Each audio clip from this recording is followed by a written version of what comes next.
Hello friends, welcome to a channel current affair updated. This is Devashish Awasthi. जैसे आप सबको इंतजार था बहुत दिनों से कि लेक्चर नंबर 6 कब आएगा, जो हमारी इंपॉर्टेंट टॉपिक की सीरीज चल रही थी। मैं आपको फिर से बता दूं 8 to 9 लेक्चर्स होंगे टोटल। ये 6th लेक्चर आ गया है और आपने 8 to 9 लेक्चर्स कर लिए तो आप मेरी गारंटी मानिए एग्जाम के बाद मैं यहीं मिलूंगा और आपको बताऊंगा कि किस किस टॉपिक से मेरे बताई हुई टॉपिक से क्वेश्चन आए हैं। तो लेक्चर को जरूर देखें, प्रीवियस लेक्चर नहीं देखें तो उनको भी जरूर देख लें, क्योंकि 8-9 लेक्चर्स अगर आपको यूपीएससी प्रीलिम्स क्लियर करने में बहुत हेल्प हो रही है और इवन यूपीएससी प्रीलिम्स के साथ साथ आप असिस्टेंट कमांडेंट या जो भी अदर एग्जाम होने वाले हैं आपके स्टेट पीसीएस में, यूपी का हो, मध्य प्रदेश का हो, उसमें भी आपको बहुत ज़्यादा हेल्प मिलेगी। ओके, तो देखते हैं आज कौन कौन से इंपॉर्टेंट टॉपिक हैं वो मैं आपको बताता हूं। उनके बारे में जरूर आप पढ़ लीजिएगा क्योंकि एग्जाम में इनसे रिलेटेड क्वेश्चन जरूर आएंगे। ओके, तो आप हमारे एप्लीकेशन को डाउनलोड कर सकते हैं अगर आप चाहते हैं हमारे यूपीएससी कोर्सेज को एनरोल करना चाहते हैं, 2022 के लिए कोर्सेज को एनरोल करना चाहते हैं। डिस्क्रिप्शन बॉक्स में ऐप का लिंक दिया हुआ है। इवन आईफोन यूजर्स भी ऐप को डाउनलोड कर सकते हैं, उसका भी मेंशन हमने नीचे कर रखा है। तो आप ऐप को डाउनलोड करें जहां पर आपको हमारे सारे कोर्सेज अवेलेबल हो जाएंगे। इवन आपको इंडिविजुअल सब्जेक्ट्स के भी कोर्सेज अवेलेबल हो जाएंगे। ओके, तो चलिए स्टार्ट करते हैं और देखते हैं कौन कौन से टॉपिक इस बार जो मेरे 6th लेक्चर में मैंने आपको बताया था जो इंपॉर्टेंट होंगे और आपको पढ़ने हैं। Okay, so let's start. देखिए पहला जो है मेरे सामने आप एक पीकॉक सॉफ्ट शेल टर्टल देख रहे होंगे। यहां पर जो इमेज बनी हुई है एक टर्टल है, बट आप यहां देख रहे हो पीकॉक। क्यों कह रहा हूं मैं इसका आप अपर पार्ट देख रहे होंगे तो आपको समझ में आ रहा होगा why it is known as peacock soft shell turtle. Okay, ये न्यूज में इसलिए असम में भी रिसेंटली इसको रेस्क्यू किया है। ओके, तो इसलिए ये न्यूज में आ गया। आपको जस्ट रिमेंबर रखना है पहली चीज कि ये वल्नरेबल है। पहला पॉइंट IUCN की कैटेगरी में वल्नरेबल है और इंडिया स्पेसिफिक इसलिए इंपॉर्टेंट है। 3 कंट्रीज में मिल रहा है, इंडिया, बांग्लादेश एंड पाकिस्तान। तो ये दूसरा पॉइंट याद रखना आपको। और तीसरा याद रखिएगा ये जो है वो रिवर्स, स्ट्रीम्स, लेक्स है ना, मड वाटर यहां पर मिलता है, सी में नहीं लिख रहा हूं मैं, याद रखिएगा। तो फ्रेश वाटर में आपको दिख रहा होगा that is river, streams, lakes, यहां पर ये फाउंड हो रहा है। ओके, तो ये टर्टल के बारे में इतनी चीज आपको पता होना चाहिए क्योंकि ये न्यूज में है टर्टल। ओके, सो अभी न्यूज में भी था और ये थोड़ा स्पेशल टाइप का भी है। तो क्वेश्चन मेरा मानना है एनवायरमेंट से इससे रिगार्डिंग क्वेश्चन आ सकता है। ओके, सेकेंड जो टॉपिक इंपॉर्टेंट होगा आपके एग्जाम के लिए, मनरेगा स्कीम। अब आप कहेंगे सर मनरेगा स्कीम तो हमने बहुत पढ़ रखी है, हमें पता भी है उसमें होता क्या है। Okay, that is very good. 2005 में आई थी, 2006 में ये स्कीम इंप्लीमेंट हुई। पहले इसका नाम नरेगा था। 2009 2 अक्टूबर 2009 को इसका नाम मनरेगा रख दिया गया, मतलब महात्मा गांधी ऐड कर दिया गया 2009 2 अक्टूबर में। ठीक है, इसमें सर अनस्किल्ड जो होते हैं उनको 100 डेज की सरकार एम्प्लॉयमेंट की गारंटी लेती है। अनस्किल्ड मतलब कोई स्किल की जरूरत नहीं है, 100 डेज की आपकी एम्प्लॉयमेंट की सरकार गारंटी ले रही है। ठीक है, ऑफकोर्स 18 और 18 से ऊपर जो होंगे वही लोग जॉब कर सकते हैं। तो यहां पर ये चीज हमको पता है। ओके, वेरी गुड, ये तो सबको पता होगा। बट मेन चीज यहां पर जो क्वेश्चन फ्रेम करेंगे किस मिनिस्ट्री से है ये भी चलिए पता होगा। मिनिस्ट्री ऑफ रूरल डेवलपमेंट जो है वो नोडल मिनिस्ट्री है इस स्कीम के लिए। बट की पॉइंट आपको रखना है, ये दोनों की पॉइंट है। क्या की पॉइंट है शायद किसी को पता भी नहीं होगा, इसको जरूर ऐड करें कि याद रखिएगा सरकार लेटर सपोज 100 रुपीज मनरेगा में देती है तो 60 रुपए जो है, याद रखिए 60 जो जाता है वो मनरेगा में जो काम कर रहे हैं, जो वर्कर्स हैं उनके पास जाता है और 40% जो है वो लेटर सपोज वो फॉर एग्जाम्पल कोई पॉन्ड बना रहे हैं तो वहां पर जो रिसोर्सेज लगेंगे, रिमेंबर जो मटेरियल लगेगा 40% उसमें जाएगा। मतलब 100 रुपीज में 60 रुपीज जो है वो जाता है उनकी सैलरीज में जो वर्क कर रहे हैं, 40 रुपीज किस में आता है, मटेरियल में जाता है। ठीक है, तो ये पॉइंट आपको रखना है, 60-40 का रेशियो है। दूसरा पॉइंट क्या याद रखना है, इसमें जो सेंट्रल गवर्नमेंट है जो 60% कॉस्ट है ना, मतलब जो सैलरी में जा रहा है वो पूरा सेंट्रल गवर्नमेंट बियर करती है। ओके, बट जो 40% है जो मटेरियल में जा रहा है उसमें सिर्फ सेंट्रल गवर्नमेंट 75% बियर करती है, रेस्ट 25% जो है वो स्टेट गवर्नमेंट बियर करती है। रिमेंबर, सो ये पॉइंट बहुत लोग को नहीं पता होगा और ऐसा स्टेटमेंट वहां फ्रेम किया जाएगा तो आप कंफ्यूज हो सकते हैं। याद रखिएगा, तो पूरा 100% अगर देखा जाए मनरेगा का तो सेंट्रल गवर्नमेंट नहीं देती है, सैलरी का पूरा दे रही है और जो मटेरियल का है उसमें 40% जो था उसका 75% सिर्फ सेंट्रल गवर्नमेंट बियर करती है, रेस्ट 25% स्टेट्स को बियर करना पड़ता है। तो ये आपको याद रखना है। बाकी आपको पता होगा डिमांड ड्रिवन है, जितनी भी लोग डिमांड करेंगे इस मनरेगा जॉब की उतनी जॉब मिलेगी और अगर नहीं प्रोवाइड कर पा रहे हैं तो आपको अनएम्प्लॉयमेंट अलाउंसेस भी मिलेगा, ये भी आपको पता होगा और मिनिस्ट्री ऑफ रूरल डेवलपमेंट के अंदर आती है। तो ये 2 पॉइंट इंपॉर्टेंट होंगे स्टेटमेंट फ्रेम करने के लिए, आपको कंफ्यूज किया जा सकता है इन पॉइंट से। बाकी आपको मनरेगा मैंने बहुत बार बताई है ये स्कीम तो इंपॉर्टेंट हो जाती है। ओके, अगला याद रखिएगा हमारा कोर्स है, मैंने आपको पहले बताया 2022 का प्रीलिम्स जो है जून में है, प्रिपरेशन स्टार्ट कर दीजिए। आपको किस तरह पढ़ना है पर्सनल लेवल पे हम गाइडेंस भी करेंगे आपको, तो आप डिस्क्रिप्शन बॉक्स में आकर ऐप पे आप डाउनलोड कर सकते हैं और हमको कॉन्टैक्ट कर सकते हैं रिगार्डिंग आवर कोर्सेज। ओके, चलिए आगे बढ़ते हैं, थर्ड टॉपिक देखते हैं। थर्ड टॉपिक जो है अब देखिए ये टॉपिक इतना इंपॉर्टेंट नहीं है, बट स्टिल कोई स्टेट पीसीएस दे रहा हो वहां पर ही आ सकता है। यूपीएससी में तो स्टेटमेंट में क्वेश्चन फ्रेम कर सकते हैं बस। International day of person with disability, ठीक है, इसका एक एक्ट है 2016, ठीक है, याद रखिएगा डिसेबिलिटी एक्ट 2016, वो आपके पास समय हो तो आप उसको पढ़ लीजिएगा, पुराना एक्ट है बट स्टिल एक बार गो थ्रू कर लीजिएगा। ओके, तो ये 3 दिसंबर को सेलिब्रेट किया जाता है, इसी से तो ये 3 दिसंबर डेट इंपॉर्टेंट है। ओके, और ये असेसेबल इंडियन कैंपेन भी आप पढ़ लीजिएगा, ये भी रिगार्डिंग व्हाट है, दैट इज डिसेबिलिटी के रिगार्डिंग ये कैंपेन है। ओके, सो इससे स्टेटमेंट कहीं हो सकता है आपके काम आ जाए। डेट याद रखिएगा 3 जून, और असेसेबल इंडिया कैंपेन याद रखिएगा, that is regarding what, disability. और अगर टाइम हो तो जो डिसेबिलिटी एक्ट 2016 है एक बार उसके फीचर्स देख लेना, हो सकता है स्टेटमेंट वहां से फ्रेम कर दिए जाए। ओके, नेक्स्ट देखिए ये ओआईसी जो है, ऑर्गेनाइजेशन ऑफ इस्लामिक कॉपरेशन, बड़ा इंपॉर्टेंट ग्रुप है, इसलिए इंपॉर्टेंट ग्रुप है क्योंकि यूएन के बाद सेकंड लार्जेस्ट ग्रुप यही है, organisation of that is organisation of Islamic cooperation. अभी इसने सीए जब इंप्लीमेंट हुआ तो उसने बड़ा क्रिटिसाइज किया कि गलत है ये एक्ट जो है, इसलिए न्यूज़ में था। एग्जाम पर्सपेक्टिव इसका हेडक्वार्टर देख लो, जिद्दा सऊदी अरेबिया में है, इंडिया इसका मेंबर नहीं है, ऑफकोर्स इस्लामिक से नाम से बचा रहा है, इस्लामिक नेशंस इसके मेंबर होंगे, ठीक है। मैंने आपको लिखा second largest inter governmental organisation, याद रखिए इंटर गवर्नमेंटल में सेकंड लार्जेस्ट है आफ्टर यूनाइटेड नेशन, तो यूनाइटेड नेशन के बाद second largest inter governmental organisation है। ओके, इसे क्रिटिसाइज किया है, ठीक है, that is not so important, but still remember इसका हेडक्वार्टर कहां पर है, ये 1969 में स्टैब्लिश हुआ था, 57 मेंबर्स है, इंडिया ऑफकोर्स का मेंबर नहीं है, ना ही ऑब्जर्वर स्टेटस है ना ही मेंबर है, याद रखिए इंडिया का कोई लेन देन नहीं है इस ग्रुप से, बट स्टिल अभी इसने सीए को क्रिटिसाइज किया, इसलिए मैंने आपको बताया। ओके, चलिए नेक्स्ट जो है 5th, ये अभियान पुराना है बट स्टिल गो थ्रू करिए, इंपॉर्टेंट सा लगा मुझे, 2014 का है बट स्टिल क्यों इंपॉर्टेंट है, ये अभियान मिनिस्ट्री ऑफ एजुकेशन का है, ठीक है। अब इसमें क्या इंपॉर्टेंट है, इंपॉर्टेंट इसमें ये है, इसमें बोला गया जो हायर एजुकेशन इंस्टीट्यूशंस हैं उनको बोला गया आपको एटलीस्ट 5 विलेजेस को याद रखिएगा अपने अंडर रखना है। उन 5 विलेजेस में आप क्या करेंगे, आप वहाँ के स्टूडेंट्स हैं, फैकल्टी हैं, वो एंगेज होंगे उन विलेजेस के साथ, आइडेंटिफाई करेंगे क्या प्रॉब्लम्स है, क्या सॉल्यूशंस हो सकते हैं, ये सब उनका काम होगा। तो हर हायर एजुकेशन इंस्टीट्यूशन एटलीस्ट 5 गांव, एक तरीके से 5 विलेजेस को अपने अंदर रखेगा, दैट इज उन्नत भारत अभियान। तो remember it's a great scheme. Okay, तो रिमेंबर इसकी रिव्यू होते रहते हैं, तो ये हमेशा न्यूज़ में रहता है, इसलिए एक बार इसको गो थ्रू करिएगा, this is very important. Okay, तो उन्नत भारत अभियान। नेक्स्ट देखिए साइंस पर्सपेक्टिव से डिसीजेज, आपको पता है वायरस चल रहा है, कोविड चल रहा है, इस टाइम पे आपको बस इतना याद रखना, देखो स्टेटमेंट जो बनेंगे हो सकता है दूसरी डिसीज से बन जाए।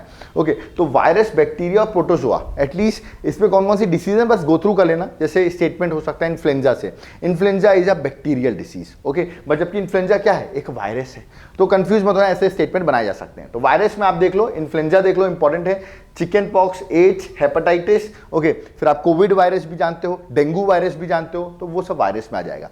बैक्टीरिया में 3 देख लो, typhoid, tuberculosis and cholera. Okay, so this is very very important, इसलिए इसको देख लो, है ना। और प्रोटोजोआ में मलेरिया, कालाजार देख लो, this is again important, malaria and kala azar. Okay, तो स्टेटमेंट में फ्रेम किया सकते हैं। वैसे तो ये 3 डिसीजेस देख लेना भाई, एग्जाम में क्वेश्चन आएगा ही, किसी ना किसी एग्जाम में आपको मिलेगा कि ये डिसीज बैक्टीरियल है, ये वायरल है, स्टेटमेंट भी हो सकता है, तो स्टेटमेंट अगर गलत होगा तो आपका आंसर आ सकता है। सो प्लीज इसको भी देख लीजिएगा आप, ठीक है। चलिए 7th आते हैं। अब ये स्टेटमेंट मैंने क्यों लिया, इंडियन ओशन कमीशन, ये इसलिए लिया क्योंकि इंडियन ओशन है। मैं पूछूं इंडिया इसका मेंबर है, आप सब कहेंगे हाँ सर इंडियन ओशन है तो इंडिया इसका मेंबर होगा, नहीं है इंडिया इसका मेंबर, इसलिए इंपॉर्टेंट है। इंडिया और चाइना इसका ऑब्जर्वर स्टेटस जरूर है, चाइना भी मेंबर नहीं है, बट याद रखिए ऑब्जर्वर स्टेटस है, मेन मेंबर नहीं है। नाम से इंडियन ओशन कमीशन है, but Indian ocean commission actually क्या है, it's a inter governmental body है, बिल्कुल है, जो 1994 में बनी थी, ठीक है। इसका इंटरेस्ट है protect the interest of what, that is western Indian island Nations. याद रखिएगा जो वेस्टर्न इंडियन ओशन है, दैट इज आप देखेंगे ये वाला जो पार्ट है, इनके आइलैंड्स के प्रोटेक्शन के लिए ये कमीशन बनाई गई। तो इंडिया इसका मेंबर कैसे हो सकता है, इंडिया इसका मेंबर नहीं। या आपने सेचल्स देखा होगा, मॉरिशस देखा होगा, रीयूनियन आइलैंड देखा होगा, कॉमोरोस देखा होगा, ये सब इसके मेंबर्स हैं। ओके, तो इंडिया मेंबर नहीं है, इंडिया बस एक ऑब्जर्वर स्टेटस मिला हुआ है, बट इंडिया इसका मेंबर नहीं है। तो इंडियन ओशन से कंफ्यूज किया सकता है क्वेश्चन भी। ओके, 8th सफाई मित्र सुरक्षा चैलेंज, जस्ट रिमेंबर सफाई मित्र सफाई से रिलेटेड है। वर्ल्ड टॉयलेट डे के दिन इसको रिलीज किया गया था, जिसको नहीं पता वर्ल्ड टॉयलेट डे 19 नवंबर को सेलिब्रेट किया जाता है। ओके, और इसमें बोला गया है 243 सिटीज को हम क्या करेंगे, ऑफ कोर्स चैलेंज है उनको, सुरक्षा चैलेंज है, सफाई करनी है उन जगहों पर। उसको लॉन्च किसने किया, this is very important, this is ministry of housing and urban affairs. ये आपको याद रखना है। ये अभियान आप देख रहे हैं 19 नवंबर 2020 से लेके ये चलने वाला है, 15 अगस्त 2021 तक। तो ये बिल्कुल ही न्यूज में रहेगा, है ना, इंपॉर्टेंट है। तो जस्ट रिमेंबर किस मिनिस्ट्री के अंदर है, this is more important. Okay, और वर्ल्ड टॉयलेट डे भी आप याद कर सकते हो 19 नवंबर। ओके, चलिए नेक्स्ट जीएसटी काउंसिल। देखिए जीएसटी काउंसिल इंपॉर्टेंट है, पॉलिटी के पर्सपेक्टिव से भी इंपॉर्टेंट है। आपको पता होगा जीएसटी 101st अमेंडमेंट के थ्रू आ गया था, है ना। ये तो मैंने जीएसटी बताया आपको इंपॉर्टेंट है। देखिए आज मैं जीएसटी इसलिए कवर कर रहा हूं क्योंकि क्वेश्चन फ्रेम होगा जीएसटी से। ओके, डिबेट भी है, पेट्रोल डीजल को जीएसटी के अंदर ला देना चाहिए जिस तरह प्राइसेस इंक्रीज हो रहे हैं। तो देखिए 2-3 चीजें मैं आपको बता दूं। पहली चीज, जो जीएसटी काउंसिल है इसको फॉर्म करता है प्रेसिडेंट। पॉइंट्स एकदम याद रखना, ये स्टेटमेंट बनेंगे आपके सामने, ठीक है। और इसका काम क्या है, to administer and govern GST, ठीक है। इसके चेयरमैन कौन होते हैं, फाइनेंस मिनिस्टर इस काउंसिल के। ओके, और मिनिस्टर्स होते हैं जो स्टेट गवर्नमेंट नॉमिनेट करती है, रिमेंबर, ठीक है, एज इट मेंबर्स, मतलब सीएम इसके मेंबर नहीं होते हैं। एक पॉइंट तो ये भी याद रखना है। और ये जो मैंने पॉइंट बोला सारा, ये किस आर्टिकल के अंदर है, आर्टिकल नंबर 279A। ये आपको याद रखना है। जीएसटी काउंसिल फॉर्म किस आर्टिकल के अंदर होगी, 279A, ये मत भूल जाना आप, ठीक है। उसके बाद इस काउंसिल का सेंटर के पास 1/3 पावर्स हैं, ठीक है, रिमेंबर, है ना। और जो स्टेट्स हैं उनके 2/3 पावर्स दिए गए, मतलब स्टेट्स को ज्यादा पावर्स दिए गए हैं। कोई भी चीज पास होती है with a majority of 3/4 majority. Okay, तो कोई भी चीज पास करने के लिए आपको 3/4 मेजॉरिटी चाहिए। ओके, अब इसमें मेन इंपॉर्टेंट क्या है, एक आर्टिकल और इंपॉर्टेंट है, आर्टिकल नंबर 246A, ठीक है। ये क्या कहता है, ये कॉन्स्टिट्यूशन का फुली एम्पावर करता है पार्लियामेंट को to make law with respect to GST, remember.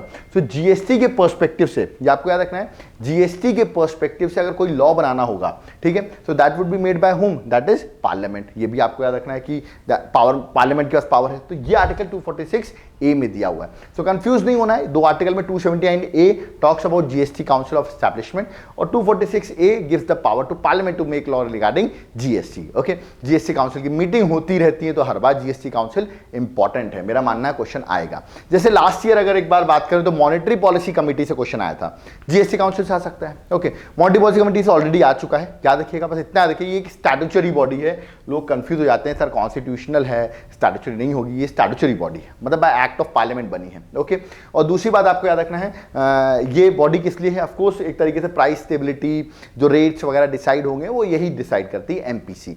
MPC में टोटल 6 मेंबर्स हैं, 3 गवर्नमेंट के होते हैं और 3 आरबीआई के मेंबर्स होते हैं, ठीक है। इसमें आरबीआई गवर्नर इनका हेड होता है, इस एमपीसी का 6 मेंबर्स में आरबीआई गवर्नर जो है 6th मेंबर एक तरीके से काउंट कर लो, जो कि हेड होता है। इसका वीटो पावर नहीं है। वीटो पावर कहने का मतलब, लेट अस सपोज यहाँ पर कोई डिसीजन आया 5-1 से, 5 लोगों ने बोला ये करना है, एक ने बोला ये करना है, आरबीआई गवर्नर बोला नहीं ये करना है, जो 1 था वो आरबीआई गवर्नर था, तो आरबीआई गवर्नर की बात मानी जाएगी। ऐसा कोई पावर नहीं दिया गया है। हाँ, कास्टिंग वोट जरूर है कि अगर 3-3 वोट टाई हो जाते हैं, ठीक है, 6 मेंबर्स में, तो जो गवर्नर है आरबीआई का, वो जो बोलेगा फाइनली वो डिसीजन लिया जाएगा। But there is no veto power given to the governor, remember, but casting vote power दिया हुआ है। तो एमपीसी से क्वेश्चन तो आ चुका है, बट स्टिल रिपीटेड क्वेश्चंस होते हैं, 2016 में आया था, सो अभी टाइम है, आ सकता है क्वेश्चन इससे। ओके, नेक्स्ट, ये प्रोग्राम भी थोड़ा ओल्ड है बट स्टिल इंपॉर्टेंट है, 2016 का एम सेसेशन प्रोग्राम। ओके, ये एक मोबाइल टेक्नोलॉजी प्रोग्राम है टू डिस्करेज टोबैको कंजम्पशन। हम टोबैको कंजम्पशन ड्यूस करने की बात करते हैं, डिजिटल इंडिया का ही इनिशिएटिव था 2016 में, याद रखिएगा। इसका काम क्या था कि मोबाइल टेक्नोलॉजी का इस्तेमाल करके किस तरह टोबैको कंजम्पशन डिस्करेज करें, मैसेजेस भेजें, ठीक है, चूज लाइफ नॉट टोबैको, ऐसे स्टेटमेंट्स बनाएं। सो ये एक एम सेसेशन भी आपको याद रखना है, ठीक है, एम से मोबाइल आप याद कर सकते हो। ओके, चलिए next, this is very famous personality, शायद आपने नाम सुना होगा, इनका नाम देखिए लिखा है रंजीत सिंह दिसाले। ओके, अभी इनको रिसेंटली महाराष्ट्र के हैं, शोलापुर के हैं, इनको अवार्ड मिला है global teacher prize 2020। Just remember किसको मिला है ग्लोबल प्राइज 2020 अवार्ड, ये याद रखना है। इसमें पार्टनर एक फाउंडेशन है जिसका नाम में लिखा है वर्के फाउंडेशन, और यूनेस्को इसके साथ पार्टनरशिप करती है। तो यूनेस्को भी याद रखना, $1 मिलियन अवार्ड मिला है। ऑफकोर्स एजुकेशन फील्ड में उन्होंने बहुत अच्छा वर्क किया है, इसलिए उनको अवार्ड मिला है। तो जस्ट रिमेंबर किसको मिला है ग्लोबल टीचर अवार्ड, ये पूछा सकता है आपसे, ग्लोबल टीचर प्राइज किसको मिला हुआ है। This is also important. Okay, next देखिए, ये अभी रिसेंटली न्यूज में भी था, हायाबुसा की बात करें, हायाबुसा 2। पहली बात, ये जो है अनमैन्ड जो सिस्टम है, याद रखिएगा, जापान का है। पहली बात, Japan air space exploration agency, मतलब जापान का ही ये हायाबुसा 2 है, रिमेंबर, जिसका काम था टू स्टडी द एस्ट्रॉइड। याद रखिए, ऐसा बोल दिया जाएगा ये हायाबुसा मार्स में गया था, ये हायाबुसा सैटर्न में गया था, नहीं, ये एस्ट्रॉइड की स्टडी करने गया था, इसका नाम था रिग्यू। ओके, और अभी रिसेंटली इसने कुछ सैंपल्स भेजे हैं, इसलिए न्यूज़ में है हायाबुसा 2। तो यार कि हायाबुसा नाम से पता चला जापान मॉडल होगा, अनमैन्ड है, इंसान नहीं गया है इसमें सैटेलाइट में, रिमेंबर इसमें अनमैन्ड है ये, तो ये चीज़ भी याद रखना क्योंकि अभी न्यूज़ में आया है ये, ठीक है। नेक्स्ट है ये देखिए, हिस्ट्री पर्सपेक्टिव से विट्ठल टेम्पल इंपॉर्टेंट है, जिसको विट्ठल टेम्पल के बारे में नहीं पता है, 15th सेंचुरी में इसको बनाया था देवराया II ने, जो कि बहुत फेमस रूलर रहे हैं विजयनगर एम्पायर के। ओके, कहां पर है? कर्नाटका में है, कर्नाटका भी आप विजिट करें। विट्ठल टेम्पल से कहते हैं, कोई विट्ठल जो है वो इनकारनेशन है विष्णु के, लॉर्ड विष्णु के, रिमेंबर तो लॉर्ड विष्णु जी के ही इनकारनेशन है, ठीक है, तो उसे कहते हैं विट्ठल टेम्पल। ओके, डेडिकेटेड है विट्ठल के लिए, Vitthal is the incarnation of Lord Vishnu, okay, जो कि कर्नाटका में है, मैंने अभी आपको बता दिया है। अब न्यूज में क्यों है? आर्कियोलॉजिकल सर्वे ऑफ इंडिया क्या कर रही है, इसमें क्या है, अंदर ही स्टोन चैरियट है, रिमेंबर हम्पी चैरियट कहते हैं जिसको अपन, ठीक है, विट्ठल टेम्पल जो कॉम्प्लेक्स है उसी के अंदर, ठीक है। तो रिमेंबर स्टेप उसको प्रोटेक्ट करने के लिए याद रखिएगा, जो यूनेस्को, इसको यूनेस्को की वर्ल्ड हेरिटेज साइट भी है ये हम्पी, तो उसको प्रोटेक्ट करने के लिए आर्कियोलॉजिकल सर्वे ने कुछ स्टेप्स उठाए हैं। सो इंपॉर्टेंट क्या हो जाता है, स्टोन चैरियट है, तो स्टोन चैरियट इसके अंदर ही है, याद विट्ठल टेम्पल के अंदर ही स्टोन चैरियट, इसका नाम है हम्पी चैरियट। आप देख सकते हैं मैंने हम्पी चैरियट की इमेज बनाई, ये उस temple complex, Vitthal temple complex के अंदर ही ये हम्पी चैरियट बना हुआ है। तो ऐसी बात नहीं, ये जो मैंने आपको बताया चैरियट बताया कि पहला स्टोन चैरियट है, ऐसी बात नहीं, और भी स्टोन चैरियट है इंडिया में, जैसे कि आपने कोणार्क में उड़ीसा में देखा होगा, ठीक है, महाबलीपुरम में तमिलनाडु में देखा होगा। सो ये 3 फेमस जो स्टोन चैरियट हैं उसमें से ये तीसरा है हम्पी चैरियट। तो याद रखिएगा 3 फेमस स्टोन चैरियट कोणार्क में है, महाबलीपुरम तमिलनाडु में, और तीसरा जो है Hampi chariot that is at Vitthala temple पे, देवराया II ने बनाया था विजयनगर के एम्पायर के, तो इसीलिए ये टॉपिक भी इंपॉर्टेंट हो जाता है। ओके, चलिए नेक्स्ट देख सकते हैं, जल्दी जल्दी देखते हैं, एशियाटिक एलिफेंट, जस्ट रिमेंबर देखिए एलिफेंट रिजर्व जितने भी हैं इंडिया में, एक बार गो थ्रू कर लेना, टाइगर रिजर्व तो आप देखते ही हो, एक बार एलिफेंट रिजर्व देख लेना, एटलीस्ट क्वेश्चन आ सकता है उससे, ठीक है। और एलिफेंट की अगर बात करें, एशियाटिक एलिफेंट, तो एंडेंजर्ड आता है इन IUCN list. Okay, next point, Israel news में आपको पता है, मैंने लास्ट लेक्चर में बता दिया, इजराइल की मैपिंग वगैरह देख लो। इजराइल लॉन्च करने वाला है बेयरशीट 2 प्रोजेक्ट, जो कि वो लॉन्च कहाँ करने वाला है, मून में 2024 में, जो कि अनमैन्ड क्राफ्ट होगा, मैन्ड क्राफ्ट नहीं होगा, अनमैन्ड क्राफ्ट होगा, 2024 में मून में लॉन्च करने वाला है बेयरशीट 2। तो पूछा गया बेयरशीट 2 किसका मिशन होने वाला है, इजराइल का। Okay, climate change performance index आपसे पूछा जाता है, इसको पब्लिश कौन करता है, इसको जर्मन वॉच, याद रखिएगा फेमस नॉन प्रॉफिट ऑर्गेनाइजेशन है जर्मन वॉच, वो पब्लिश करती है क्लाइमेट चेंज परफॉर्मेंस इंडेक्स, ये भी पूछा सकता है इसको पब्लिश कौन करता है। ओके, नेक्स्ट आप 14 फरवरी तो सब याद रखते हैं, वैलेंटाइन डे, तो इसी बात का 14 दिसंबर याद कर लो आप लोग। नेशनल एनर्जी कंजर्वेशन डे कब सेलिब्रेट किया था, 14 दिसंबर को। स्टैटिक एग्जाम में क्वेश्चन आ सकता है, यूपीएससी में स्टेटमेंट बना के क्वेश्चन फ्रेम कर सकते हैं। ओके, तो national energy conservation day just remember 14 दिसंबर। ओके, इंडियन ओशन डायपोल इस बार इंपॉर्टेंट होगा मॉनसून के पर्सपेक्टिव से, इंडियन ओशन डायपोल जरूर पढ़े, मैंने अपने ज्योग्राफी के लेक्चर्स में पढ़ाया हुआ है what is this Indian ocean dipole, मैंने इंडियन ज्योग्राफी में इंडियन ओशन डायपोल बताया है, अभी बस मैं इतना बता रहा हूं, पॉजिटिव आईओडी है इंडियन ओशन डायपोल है तो मानसून अच्छा होगा, नेगेटिव आईओडी है तो इंडियन मानसून बेकार होगा। जिसको नहीं पता इंडियन ओशन डायपोल, ये इंडिया है, ये इंडियन ओशन है, रिमेंबर, तो eastern Indian ocean, western Indian ocean, remember, इनके ही टेम्परेचर के डिफरेंस को ही इंडियन ओशन डायपोल कहते हैं, रिमेंबर, ठीक है। तो अगर ये वेस्टर्न वाला ज्यादा गर्म है, ठीक है, वार्म है, ओके, और जो ईस्टर्न वाला है ये कोल्ड है इसका वाटर, तो यहां पर इंडियन ओशन डायपोल पॉजिटिव होगा। बस अब मैं इतना ही हिंट दे रहा हूं, बाकी आप मेरा लेक्चर देखेंगे तो आपको समझ में आ जाएगा। ओके, ठीक है, बाकी मैंने बताया भी क्यों पॉजिटिव आईओडी की वजह से इंडियन मानसून अच्छा होता है, but Indian ocean dipole important होगा, याद रखिएगा, ठीक है। विजन 2035 पूछा जाता है, public health surveillance in India, ये जो है किसने पब्लिश किया है, याद रखिएगा बहुत फेमस ऑर्गेनाइजेशन नीति आयोग, जिसने प्लानिंग कमीशन को रिप्लेस किया था। तो again vision 2035 the public health surveillance is in news, it has been publish by हुम, ऐसे स्टेटमेंट बनेगा, answer would be NITI Aayog. Okay, next विजय दिवस, कभी भी विजय दिवस की बात किया था, कारगिल से मत कंफ्यूज हो जाना। विजय दिवस 1971 जब हमने बांग्लादेश को आजाद कराया, आपको पता होगा, उस टाइम पे विजय दिवस सेलिब्रेट किया था। तो again this is important, just go through करिए, ठीक है। क्वालिटी काउंसिल ऑफ इंडिया, ये स्टेटमेंट में क्वेश्चन जरूर आएगा, quality council of India. Quality council of India का मैं पहली बेसिक बताऊं, स्टैट्यूटरी बॉडी नहीं है, ऑटोनॉमस बॉडी है, 1997 में क्रिएट हुई थी। ओके, और किस मिनिस्ट्री के अंदर है, यहां पर आप कंफ्यूज होंगे, ministry of commerce and industry के अंदर है, याद रखिएगा किस मिनिस्ट्री के अंदर है। This also very important body, exam में question quality council of India से भी फ्रेम होगा, स्टेटमेंट बनेंगे, it is the statutory body, पहला statement. Second, it comes under ministry of for example science and technology, ऐसे स्टेटमेंट, तो दोनों statement wrong होगा ये, तो ये भी इंपॉर्टेंट होगा, ठीक है। Privilege motion, this is also very important, what is this, polity के पर्सपेक्टिव से इंपॉर्टेंट है, बट मैंने यहाँ पे क्यों कवर किया हुआ मैं आपको बता दूं। आपको मैंने ऑलरेडी पॉलिटी में पढ़ा है कि मेंबर्स ऑफ पार्लियामेंट जो होते हैं, चाहे वो लोकसभा के मेंबर हो चाहे वो राज्यसभा के मेंबर हो, रिमेंबर उनको कुछ ना कुछ प्रिविलेजेस मिलती हैं, ठीक है। वो प्रिविलेजेस इंडिविजुअली प्रिविलेजेस भी हो सकती हैं, कलेक्टिव प्रिविलेजेस भी हो सकती हैं। प्रिविलेज मतलब कुछ पावर्स मिल रहे हैं, एक तरीके से आप ये कह सकते हो, ठीक है, प्रिविलेज मिल रही है उनको। तो याद रखिएगा अभी प्रिविलेज कलेक्टिव कौन सी है, इंडिविजुअल कौन सी है, ये मैंने पॉलिटी में पढ़ाई हुई है, ठीक है।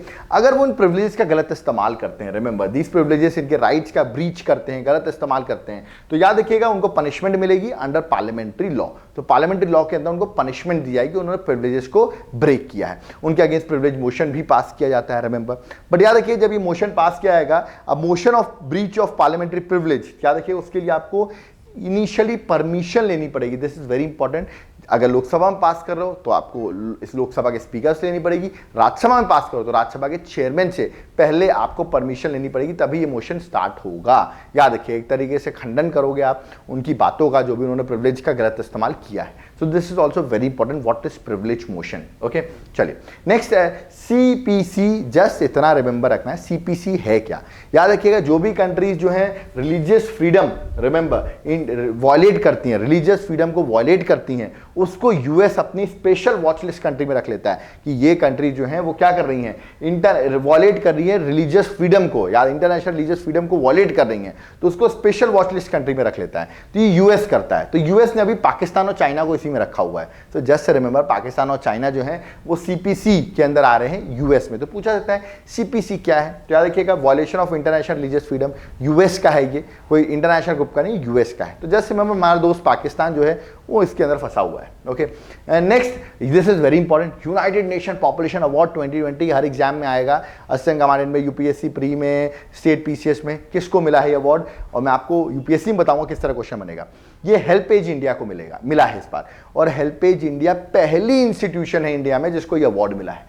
अब इससे पहले क्या इंडिया में अवार्ड नहीं मिला है? देखिए United nation population award India में मिला तो है, बट इंस्टीट्यूशन को कभी आज तक नहीं मिला है। दो पर्सनालिटी को मिला हुआ है, इंदिरा गांधी को और जेआरडी टाटा को, रिमेंबर। तो आज तक दो पर्सनालिटीज को मिला था, बट इंस्टीट्यूशन को नहीं मिला था। तो फर्स्ट टाइम हेल्पेज इंडिया को यूएन पॉपुलेशन अवार्ड मिला है। सो दिस इज इंपॉर्टेंट। जिसको नहीं पता है यूएन पॉपुलेशन अवार्ड के बारे में, ऑफकोर्स ये इंस्टीट्यूशन या पर्सनालिटीज को दिया जाता है, किस लिए कि उनका बड़ा अच्छा कॉन्ट्रीब्यूशन है पॉपुलेशन रिप्रोडक्टिव हेल्थ इश्यूज और सोल्यूशंस पे वर्क करने के लिए। तो इंदिरा गांधी तो नस्लबंदी की थी, आपको पता होगा उस टाइम पर राजीव गांधी का रोल। ओके तो प्राइम मिनिस्टर इंदिरा गांधी को मिल चुका है ये अवार्ड 1981 में, और जेआरडी टाटा को 1992 में अवार्ड मिला है। लेकिन पहली बार इंडिया में किसी इंस्टीट्यूशन को मिला हुआ है HelpAge India. That is why it is important. Okay तो ये क्वेश्चन आएगा एग्जाम में, लिख के रख लो आप लोग। ओके नेक्स्ट आर्टिफिशियल इंटेलिजेंस, बार बार बोलो आर्टिफिशियल इंटेलिजेंस पढ़ लो, एग्जाम में क्वेश्चन आएगा एआई से। ओके मैं आपको बता दूं एआई से रिगार्डिंग दो मैंने एग्जाम्पल लिख दिए हैं जो न्यूज में थे। एक है नाइटिंगेल 19, ये केरला का क्या है, एक रोबोट है जो कि डॉक्टर्स की हेल्प करेगा मील सर्व करने के लिए, किसके, कोविड पेशेंट्स को। तो आप देख सकते हैं कोविड पेशेंट्स को मील सर्व करना हो, मेडिसिन सर्व करना हो, तो ये एक रोबोट बना है जो आर्टिफिशियल इंटेलिजेंस पे वर्क कर रहा है, इसका नाम है नाइटिंगेल 19। ओके फेब्रियाई, ये भी एक आर्टिफिशियल इंटेलिजेंस पे मॉडल बनाया गया है, याद रखिएगा एआई के मॉडल में, जिसका काम है हाई फीवर अगर आए, याद रखिएगा उसको मॉनिटर कर रहा है, और ये महाराष्ट्र में बना है। ओके सो रिमेंबर दो आर्टिफिशियल इंटेलिजेंस के मैंने एग्जांपल दे दिए हैं। वैसे व्हाट इज आर्टिफिशियल इंटेलिजेंस हमारे साइंस एंड टेक में ऑलरेडी पढ़ाया हुआ है। Okay so this is again very important. Okay next international, अब देखिए इंटरनेशनल भारती फेस्टिवल 2020 मोदी जी ने अभी रिसेंटली विश किया है, इंपॉर्टेंट है क्योंकि 11 दिसंबर 2020 में 138th बर्थ एनिवर्सरी थी किसकी, तमिल पोएट जिनका नाम है महाकवि सुब्रमण्यम भारती। याद रखिएगा सुब्रमण्यम भारती, महाकवि सुब्रमण्यम भारती का याद रखिएगा क्या था, बर्थ एनिवर्सरी थी। मोदी जी ने विश किया है, इंपॉर्टेंट है। पर्सनालिटी की इमेज देख लो, पोएट पे मत जाना कि पोएट हैं तो बड़े सीधे होंगे, ये एक्सट्रीमिस्ट है, मॉडरेट नहीं है, ही इज एक्सट्रीमिस्ट। इनके जो आइडियाज हैं वॉलेंट आइडियाज थे, रिमेंबर एक्सट्रीमिस्ट विंग से बिलोंग करते हैं ये। ओके इवन इन्होंने कांग्रेस के 1905 और 1907 सेशंस को भी अटेंड किया है। इनकी पेट्रियोटिक चीज़ों को देख के लोग इंप्रेस हो जाते थे। मोदी जी ने इनको तमिल पोएट को कॉन्ग्रेचुलेट किया है उनके बर्थ एनिवर्सरी में, तो दिस इज इंपॉर्टेंट, तमिल के हैं रिमेंबर। ओके नेक्स्ट अगर देखा जाए तो क्लाइमेट एम्बिशन समिट 2020। आज पूछा गया ये समिट क्या है, आप कहेंगे सर नई समिट दिख रही है। क्लाइमेट एम्बिशन समिट बहुत आसान है, पेरिस एग्रीमेंट पढ़ा था 2015 में, very important Paris agreement. Okay, तो पेरिस एग्रीमेंट के 5 साल हो गए, 5 ईयर्स हो गए, 2015 में आया था, तो 2020 में 2020 में क्या हो गया, 5 साल हो गए, ठीक है। तो ये क्लाइमेट एम्बिशन समिट जो है, याद रखिएगा, ये उसी लिए 5 ईयर्स जो हो गए हैं, रिमेंबर पेरिस एग्रीमेंट को, उसी के लिए क्लाइमेट एम्बिशन समिट रखी गई है। तो remember for what will mark the 5th anniversary of Paris agreement, that's it, remember. तो पेरिस एग्रीमेंट से रिलेटेड है, ये आपको याद रखना है, ठीक है। नेक्स्ट चिलईकलन, यहां से पूछे चिलईकलन क्या है, ये what is this, recently it is in news, क्या है, कभी जम्मू एंड कश्मीर जाओ, कभी कश्मीर वैली जाओ, तो इंटेंस विंटर को, उस पीरियड को वहां पर क्या कहता है, चिलईकलन चल रहा है। तो याद रखिएगा, चिलईकलन कश्मीर में जो बहुत ज्यादा ठंड पड़ती है उसको कहते हैं। ओके, नेक्स्ट टॉपिक जो है नेशनल फैमिली हेल्थ सर्वे। आपको लोग सोचोगे सर कितने टॉपिक टोटल हैं, अरे भाई देख लो, एग्जाम में अगर प्री निकालना है, कलेक्टर बनना है, तो एंड तक टॉपिक देख लो, 45 टॉपिक हैं, जल्दी जल्दी कवर कर दूंगा, 15 टॉपिक और बचे हैं, ठीक है। नेशनल फैमिली हेल्थ सर्वे 5 अभी रिसेंटली रिलीज हुआ है। अब इसकी तो रिपोर्ट अगर आपको पढ़ना हो तो बहुत बड़ी रिपोर्ट है, फैक्ट तो बहुत से पूछे आ सकते हैं, बट मैं आपको 2 फैक्ट बता देता हूं। पहला, टोटल फर्टिलिटी रेट में सबसे अच्छा काम किया सिक्किम ने, तो सिक्किम की lowest total fertility rate Sikkim की है, और सबसे ज्यादा अभी भी किसकी है, बिहार की ही है, रिमेंबर। तो 3 चिल्ड्रन पर वुमेन बिहार की है, 1.1 चिल्ड्रन ये है सिक्किम की, तो सबसे ज्यादा सबसे कम याद रखना। और याद रखिए, मिनिस्ट्री ऑफ हेल्थ और फैमिली वेलफेयर का ही काम है ये, रिमेंबर। सो उन्होंने काम जो है, याद रखिएगा, एक international institute of population science Mumbai में है, उसको नोडल एजेंसी बना रखा है for providing coordination, remember, regarding the survey. तो रिगार्डिंग सर्वे कौन सी बॉडी नोडल एजेंसी है, international institute of population science. तो एक बार गो थ्रू कर लेना, एग्जाम में आ सकता है, ये अभी रिलीज हुआ है रिपोर्ट, और इसकी रिपोर्ट में तो बहुत से इंडेक्सेस दिए हैं, आप उनको भी गो थ्रू कर सकते हैं। रिवर्स इंपॉर्टेंट, मैं हमेशा बोलता आया हूं, मैंने बहुत सी रिवर कवर की हैं, इस बार मैं महानदी रिवर लेके आया हूं, अगेन इंपॉर्टेंट, क्योंकि 3rd लार्जेस्ट आप कह सकते हैं पेनिनसुलर रिवर है after Godavari and Krishna. Okay, remember, Odisha की तो लार्जेस्ट रिवर है, ठीक है। ओरिजिनेट होती है ये छत्तीसगढ़ में, अमरकंटक जो मध्य प्रदेश में है उसके नीचे साउथ में, याद रखिएगा, बस्तर हिल्स हैं, वहां से ये रिवर ओरिजिनेट होती है, रिमेंबर, है ना। तो सोर्स ऑफ ओरिजिन याद रखिएगा, अमरकंटक के साउथ में प्लेस है जिसका नाम रहता है बस्तर हिल्स, वहां से ओरिजिनेट होती है रिवर। ये रिवर की बहुत सारी ट्रिब्यूटरीज हैं, just go through, Shivnath, Hasdeo, मंद, इब, जोंगिंग, तेल रिवर, ये सब इसकी ट्रिब्यूटरीज हैं। मेन क्वेश्चन क्या है, इस पर एक फेमस डैम है, आपको बताना है। उड़ीसा में एक बहुत फेमस डैम बना हुआ है महानदी रिवर पर, आपको मुझे बताना, शायद पता होगा, Hirakud dam. Okay, very good. तो हीराकुंड डैम जो है इस पर बना हुआ है, ठीक है। इसका कैचमेंट एरिया, ये इंपॉर्टेंट है। कैचमेंट एरिया मतलब ये रिवर जहां फ्लो करी उसके आसपास में कुछ रिवर जुड़ रही होंगी, ओके, तो इसका ये पूरा एरिया कैचमेंट एरिया कहते हैं। कैचमेंट एरिया में वेस्ट बंगाल नहीं है, याद रखिएगा, दीदी का शहर नहीं है, ओके। इसमें जो शहर है, स्टेट्स है, वो बता देता हूं, छत्तीसगढ़ है, मध्य प्रदेश है, उड़ीसा है, झारखंड है एंड महाराष्ट्र है, रिमेंबर। तो ये उसके कैचमेंट एरिया है, ओके, ये उसका बेसिन है, ड्रेनेज बेसिन आप कह सकते हो। तो याद रखना, वेस्ट बंगाल नहीं है, महाराष्ट्र है, ओके। सो ये उसका पूरा एक तरीके से हमने कैचमेंट एरिया बता दिया। तो Mahanadi river is also very important, okay. Vermin animal, ये क्या होते हैं वर्मिन, बेचारों को देखिए, गलत बात है, मारा जा रहा है। अब एक वर्मिन एनिमल घोषित कर दो तो आप उनको मार सकते हो, मतलब जो एनिमल्स को प्रोटेक्शन मिला हुआ है वाइल्ड लाइफ प्रोटेक्शन एक्ट 1972 के अंदर, वो प्रोटेक्शन अगर शेड्यूल 5, इसमें बहुत से शेड्यूल्स हैं, शेड्यूल 1 से लेके शेड्यूल 5 तक इसमें शेड्यूल है, अगर कोई जानवर शेड्यूल 5 के अंदर आता है तो उसका प्रोटेक्शन खत्म हो जाता है, ओके। तो उसको वर्मिन घोषित किया जाता है। वर्मिन घोषित करना मतलब वो हार्म कर रहा है आपकी क्रॉप्स को या किसी को, तो वर्मिन घोषित कर दे और आप उसको मार सकते हो, आपको कोई सजा नहीं होगी। ये वर्मिन कैसे घोषित करेंगे, स्टेट गवर्नमेंट अपील करेगी किससे, सेंट्रल गवर्नमेंट से, कि इस एनिमल को वर्मिन घोषित कर दीजिए।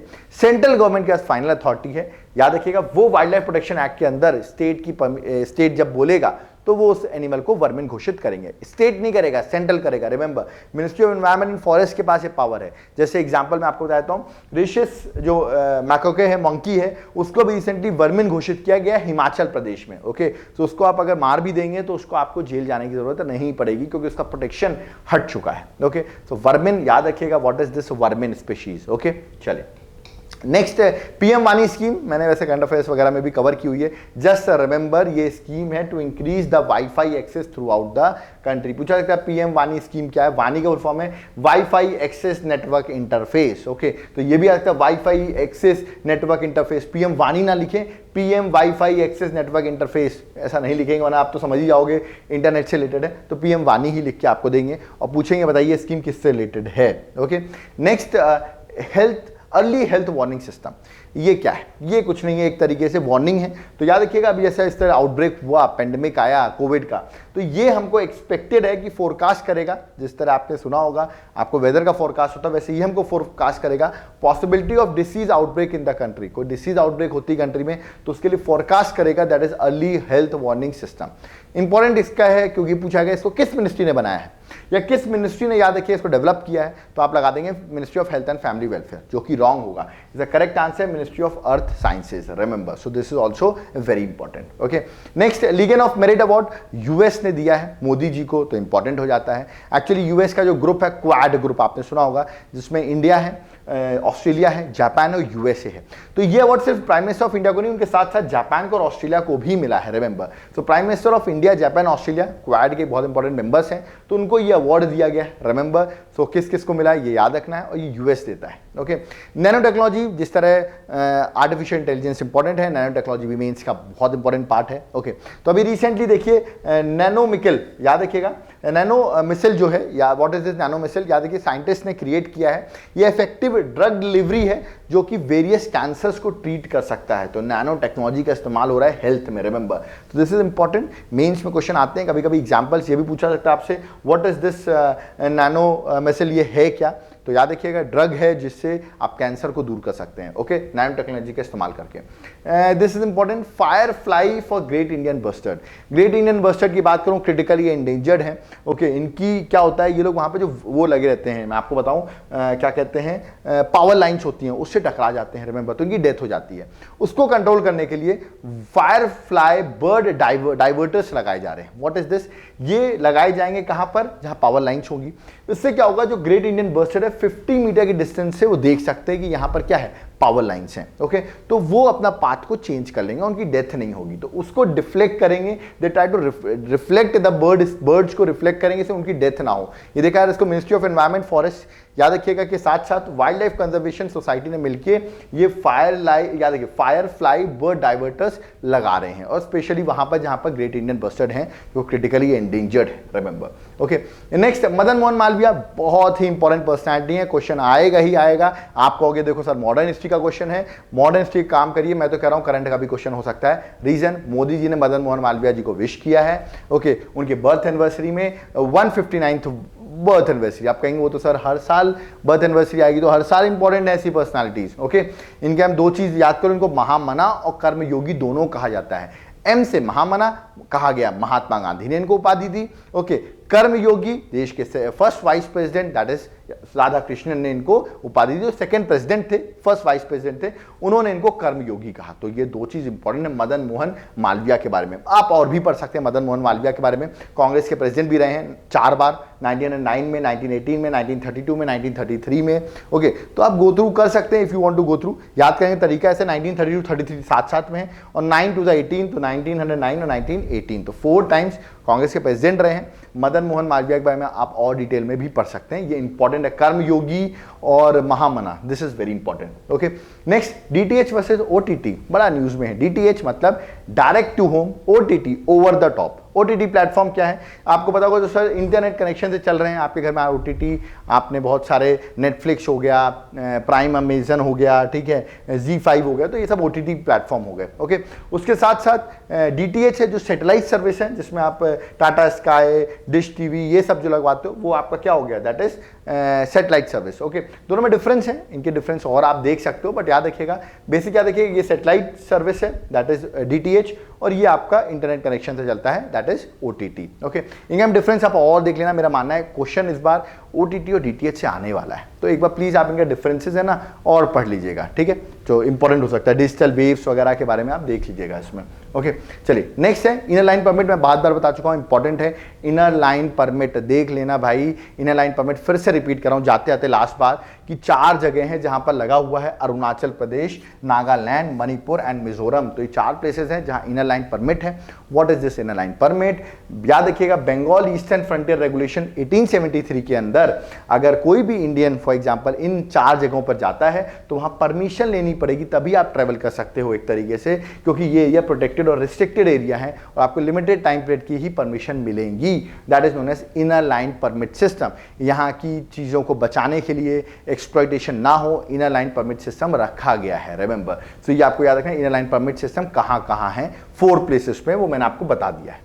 ओके, मैं भी digital drive for street vendors, ministry of housing and welfare ने स्टार्ट किया है, बड़ा अच्छा इनिशिएटिव है। जो स्ट्रीट वेंडर्स हैं वो भी ऑनलाइन पेमेंट जो है वो एक्सेप्ट करें, याद रखिएगा। तो आजकल बढ़ रहा है, सरकार ने इसकी ड्राइव चालू की है, दैट इज मैं भी digital drive for street vendor. पूछा जाता है मैं भी डिजिटल ड्राइव किसके लिए है? स्ट्रीट वेंडर्स के लिए। किस मिनिस्ट्री ने लॉन्च किया है? Ministry of housing and welfare, याद रखिए, अर्बन अफेयर्स ने, सॉरी, ठीक है। नेक्स्ट, दिस इज इंपॉर्टेंट, सेहत आपसे पूछा जाएगा। सेहत क्या है मैं आपको बता दूं, आयुष्मान भारत प्रधानमंत्री जन आरोग्य योजना सेहत पूरा नाम, इसको अभी जम्मू एंड कश्मीर के लिए लॉन्च किया है। और वहां पे क्यों लॉन्च किया है? क्योंकि इंश्योरेंस कवरेज बढ़ाया जा रहा है। आपको पता है जम्मू एंड कश्मीर एक यूनियन टेरिटरी है जिसके लेफ्टिनेंट गवर्नर मनोज सिन्हा है, रिमेंबर। सो प्राइम मिनिस्टर ने लॉन्च किया है ऑनलाइन वीडियो कॉन्फ्रेंसिंग के थ्रू आयुष्मान भारत प्रधानमंत्री जन आरोग्य योजना, याद रखिए इसका पूरा नाम है। उसके साथ social endeavour for health and telemedicine, that is SEHAT scheme है, वीडियो कॉन्फ्रेंसिंग की तरह लॉन्च की गई है, जिसका काम है हेल्थ इंश्योरेंस प्रोवाइड करना to all resident of what, that is Jammu and Kashmir. तो पूछा सकता है, सेहत आपसे पूछा जा सकता है, इंपॉर्टेंट है। ओके, ये डेडिकेटेड फ्लाइट कॉरिडोर मैंने बताया है, एग्जाम के लिए इंपॉर्टेंट होते हैं। What is the dedicated flight corridor बताया, तो एग्जाम में क्वेश्चन क्या फ्रेम होगा यूपीएससी के एग्जाम में। डेडिकेटेड फ्लाइट कॉरिडोर, पहली बात है क्या, हाई फ्लाइट मतलब माल, ओके, गुड्स। तो याद रखिए high speed high capacity railway corridor बनाया जा रहा है जिसमें सिर्फ चलेगी ट्रेन हाई स्पीड में, तो फ्लाइट आपका जो माल है बहुत जल्दी पहुंचेगा, उसके लिए सरकार एक डेडिकेटेड फ्लाइट कॉरिडोर बना रही है। 2 टाइप के डेडिकेटेड फ्लाइट कॉरिडोर बन रहे हैं, एक ईस्टर्न डेडिकेटेड फ्लाइट कॉरिडोर, एक western dedicated flight corridor. Okay, तो क्वेश्चन यहां से फ्रेम किया जाएगा। ईस्टर्न, पहले हम देख लेते हैं ईस्टर्न डेडिकेटेड फ्लाइट कॉरिडोर कहां से कहां तक है। याद रखिएगा पंजाब से लेके वेस्ट बंगाल तक, दिल्ली टच नहीं करेगा। सोचिए पंजाब से वेस्ट बंगाल पहुंच जाएगा लेकिन दिल्ली टच नहीं करेगा, याद रखिएगा। तो पंजाब को टच कर रहा है, हरियाणा टच कर रहा है, उत्तर प्रदेश टच कर रहा है, बिहार टच कर रहा है, झारखंड टच कर रहा है एंड वेस्ट बंगाल। तो अगेन याद रखिएगा, दीदी के शहर से, पंजाब से दीदी को कनेक्ट किया जा रहा है, आप ऐसे याद कर सकते हैं, ठीक, कैप्टन से ले दीदी को कनेक्ट कर रहे हैं, ठीक है, through eastern dedicated flight corridor. और वेस्ट बंगाल दीदी कनेक्ट हो रही है तो वर्ल्ड बैंक हेल्प कर रहा है, W से W, याद रखिएगा, वर्ल्ड बैंक जो है वो फंडिंग है, फंड कर रहा है इस डेडिकेटेड कॉरिडोर को। तो याद रखिए पूछा सकता है इसमें कौन कौन से स्टेट्स लाई कर रहे हैं, 1 2 3 4 5 6 स्टेट्स हैं जो लाई कर रहा है, मध्य प्रदेश भी नहीं है, ठीक है। अब वेस्टर्न डेडिकेटेड फ्लाइट कॉरिडोर जो है, ठीक है, वो है यूपी से लेके महाराष्ट्र तक, मतलब यूपी में दादरी से लेके, याद रखिएगा, जवाहरलाल नेहरू पोर्ट मुंबई तक, रिमेंबर। सो ये वहां तक कनेक्ट कर रहे हैं। इसमें कौन कौन से स्टेट आएंगे? इसमें आएगा ऑफ कोर्स यूपी है तो हरियाणा है, राजस्थान है, गुजरात है, महाराष्ट्र है एंड उत्तर प्रदेश है, बट अगेन मध्य प्रदेश नहीं है, मध्य प्रदेश के साइड से निकल गया ये, ओके। और इसको फंड कौन कर रहा है? उसको फंड कर रहा था वेस्ट बंगाल, इसको फंड कर रहा है जापान, रिमेंबर। सो जापान की जो इंटरनेशनल कॉर्पोरेशन एजेंसी है जापान, आप याद रखिएगा, वो फंड कर रहा है। तो कंफ्यूज मत होइएगा किसको कौन फंड कर रहा है, ईस्टर्न वाला है वेस्ट बंगाल तो वर्ल्ड बैंक, इधर जापान। डेडिकेटेड फ्लाइट कॉरिडोर से इंपॉर्टेंट है एग्जाम पर्सपेक्टिव से, ओके। 44th एक लास्ट टॉपिक और है, 2 मिनट और वेट कर लो आप लोग, ठीक है। तिहान IIT, ठीक है, हैदराबाद में जो है IIT हैदराबाद, उसको मिला है TiHAN. What is this? That is, याद रखिएगा, a test bed for autonomous navigation system. तो पूछाएगा आपसे ये तिहान किस जगह स्टैब्लिश किया गया? IIT हैदराबाद में, ओके। पहला है ये क्या किया जा रहा है, एक टेक्नोलॉजिकल इनोवेशन हब बनाया जा रहा है, रिमेंबर, ओके, जो कि UAVs, okay, remotely operated vehicles, ठीक है, ये सब के लिए पूरा एक हब बनाएंगे जिसका नाम रखा गया तिहान फाउंडेशन। मिनिस्ट्री ऑफ एजुकेशन ने यहाँ पर फंड्स दिए हैं, ओके, जहाँ पर पूरी तरीके से ऑटोमेटिक चीज़ों पर, याद रखिएगा, वर्क होगा, ट्रैफिक मैनेजमेंट कैसे किया जा सकता है, बहुत सी चीज़ों पर, ऑटोनॉमस नेविगेशन टेस्ट बेड है एक तरीके से, सारी चीज़ों का यहाँ पर टेस्टिंग की जाएगी, ओके। तो IIT हैदराबाद को चूज किया गया है तिहान के लिए, रिमेंबर। सो ये क्वेश्चन आ सकता है तिहान कहां पर है? IIT हैदराबाद। और लास्ट टॉपिक जाते जाते वर्ल्ड ज्योग्राफी से मर्कोसर ग्रुप में देखे जा रहा हूं। मर्कोसर ग्रुप की बात करें तो साउथ अमेरिका दिमाग में आना चाहिए। साउथ अमेरिका का याद रखिए ट्रेड ब्लॉक है एक तरीके से, 5 कंट्रीज इसकी मेंबर हैं, एक को सस्पेंड कर दिया गया है 2016 में, 4 मेंबर्स बची हैं। याद करने तरीका, अर्जेंटीना, उरुग्वे, पैराग्वे, देखिए उरुग्वे पैराग्वे कंफ्यूज नहीं होना, आपको मैप देख लेना, ब्राजील एंड वेनेजुला, ठीक है। तो ये 5 कंट्री है मर्कोसर की। वेनेजुला जो है इसको सस्पेंड कर दिया गया 2016 में। What is this Mercosur? It is a sub regional bloc of South America. Okay, free trade वगैरह को प्रमोट करता है। इंडिया का कोई फ्री ट्रेड एग्रीमेंट नहीं साइन है मर्कोसर के साथ, ये मत बोलना इंडिया का भी साइन है। ओके, मैंने बताया सस्पेंड कर दिया गया 2016 में वेनेजुएला को। ठीक है, इंपॉर्टेंट ब्लॉक है, 1991 में ब्लॉक बना था। इसकी जो हेडक्वार्टर है वो उरुग्वे की जो कैपिटल है, याद रखिएगा नाम अच्छा है, मोंटेवीडियो। वीडियो आप भी देख रहे हैं तो वीडियो ही नाम है इसका, जस्ट रिमेंबर उसका हेडक्वार्टर है। ओके, तो मर्कोसर ग्रुप भी इंपॉर्टेंट होता है। सार्क देखा, एशियान देखा, मर्कोसर भी देख लो, थोड़ा अलग सा ग्रुप है, क्वेश्चन आ सकता है, फ्रेम किया जा सकता है, क्यों नहीं कर सकते साउथ अमेरिका से फ्रेम। ओके, चलिए, तो ये मैंने आपको 45 टॉपिक्स थे वो मैंने बता दिए। ठीक है, आपने देखा होगा हमने किस तरह टॉपिक्स को इस बार डिटेल में कवर किया है। मैंने सिर्फ नाम नहीं बताया, इस बार चीज़ों को कवर भी कर दिया है। ओके, तो प्लीज़ मैं फिर बोल रहा हूँ 6th लेक्चर हो गए हैं, सारे टॉपिक अगर आपने कर लिए, आपका एग्जाम कोई नहीं रोक रहा है, आप स्टैटिक टॉपिक कर ही रहे होंगे, पॉलिटी, ज्योग्राफी, हिस्ट्री, इकोनॉमिक्स सब पढ़ ही रहे होंगे, उसके साथ ये 8-9 लेक्चर आपके नॉलेज में ऐड हो गए तो आपका एग्जाम निकल ही रहा है। रिमेंबर, सो अगर आप एग्जाम के लिए सीरियस हैं तो प्लीज़ बचे हुए 5 लेक्चर को देख लो, आपको एग्जाम में बहुत हेल्पफुल होगा। क्योंकि एग्जाम के बाद जब मैं बताऊंगा, देखो यहाँ से क्वेश्चन आया, तब आपको बुरा लगेगा, यार मैंने पढ़ लिया होता तो शायद मेरा एग्जाम क्रैक हो गया होता। और खासकर उन स्टूडेंट्स के लिए जो मार्जिन में रह रहे हैं, 90 to 100 मार्क्स में रह रहे हैं और क्रॉस नहीं कर पा रहे हैं, उनके लिए भी एडवांटेज होगा। असिस्टेंट कमांडेंट वालों के लिए इंपॉर्टेंट होगा, जो 2022 में प्रीलिम्स देने वाले हैं उनके लिए भी इंपॉर्टेंट होगा। क्योंकि आपने देखा मैंने किस तरह टॉपिक्स को कवर किया हुआ है यहाँ पर। Okay, important topics, static topics भी बताता हूँ। मदन मोहन मालवीय जरूरी थोड़ी ना सिर्फ 21 में आएंगे, 22 में भी आ सकते हैं, तो दोनों प्रीलिम्स के लिए इंपॉर्टेंट है। ठीक है, तो इसलिए टॉपिक्स को थोड़ा सा ध्यान से देखो। ओके, ये ग्रे एरिया के टॉपिक्स हैं। अगर आपको हमारी और हेल्प चाहिए, हमारे पेड कोर्सेज हैं, फिर से बताऊंगा 22 का प्रीलिम्स मेंस आप ज्वाइन कर सकते हैं। पर्सनल गाइडेंस दिया जाएगा, पढ़ना कैसे पड़ता है, कैसे तैयारी करनी पड़ती है, आपको सब कुछ बताया जाएगा। ओके, सो ये पर्सनल लेवल का गाइडेंस होगा आपको अगर आप हमारे कोर्सेज ज्वाइन करते हैं। ओके, डिस्क्रिप्शन बॉक्स में आप हमारा एप्लीकेशन डाउनलोड करें, कॉन्टैक्ट नंबर मेंशन है, कोई रिगार्डिंग कोई भी क्वेरी हो आप हमको व्हाट्सएप या कॉल दोनों कर सकते हैं। कोई अगर डाउट क्वेरी अभी है तो आप कमेंट बॉक्स में भी कमेंट कर सकते हैं। Thank you.